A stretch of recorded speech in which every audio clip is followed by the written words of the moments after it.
Hi, I'm Michelle Jeanmard, and I'm reading for the part of Melinda. Your meat's a bit leathery. Don't you blame me. If you hadn't lost the war, we'd have a whole lot more help around here. Christ, woman, they've been gone for months now, and you still cannot cook a decent steak. Those slaves made you incompetent. It's better than being impotent. Someone's at the door. Are you not going to get that? Don't you talk to me like I'm some house Negro.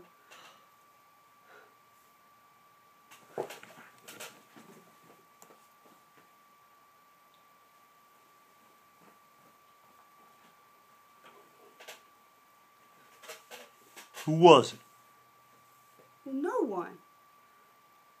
I opened the door, and I looked outside, and I didn't see anyone. Eli said he didn't see no one either. Strange. Sit back down. Do not come near unless I say so. You better hope someone's there, or else I'm gonna beat a tar baby out of you, house Negro.